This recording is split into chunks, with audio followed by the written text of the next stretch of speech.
বিভিন্ন সামাজিক যোগাযোগ মাধ্যমে কন্টেন্ট বানিয়ে বারবারই আলোচনায় ছিলেন প্রিন্স মামুন ও লায়লা।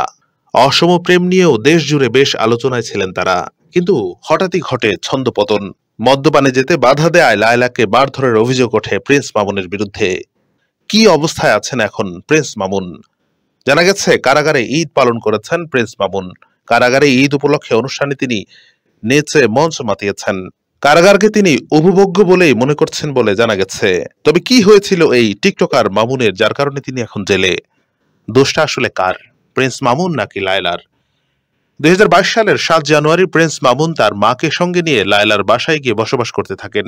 বিয়ে না হলেও ওই দিন থেকে মামুন ও লায়লা থাকতেন একই ঘরে।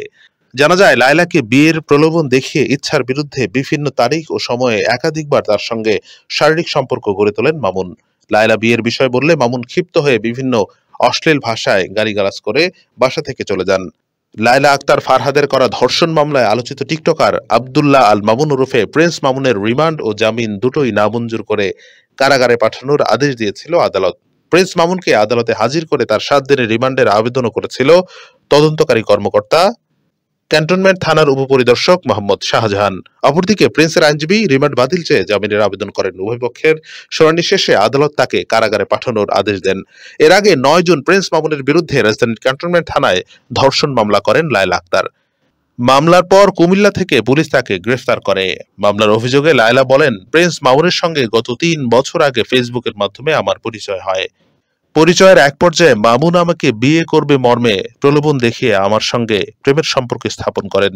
তিনি আমাকে জানান তার ঢাকায় থাকার মতো নিজস্ব কোনো বাসা নেই। যেহেতু প্রেমের সম্পর্ক সৃষ্টি হয় এবং মামুন আমাকে বিয়ে করবে বলে জানান, তাই তার কথা সরল মনে বিশ্বাস করে তাকে আমার বাসায় থাকার অনুমতি দেই।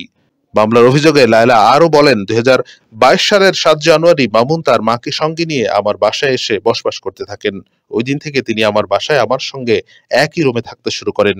বিয়ের প্রলোভন দেখিয়ে একাধিকবার শারীরিক সম্পর্ক করেন। মামুন আমার বাসায় থাকাকালে তার মা বাবা মাঝে মধ্যেই সেখানে এসে অবস্থান করতেন। আমি মামুনকে একাধিকবার বিয়ের বিষয় বললে তিনি বিভিন্ন অজুহাতে সময় ক্ষেপণ করতে থাকেন।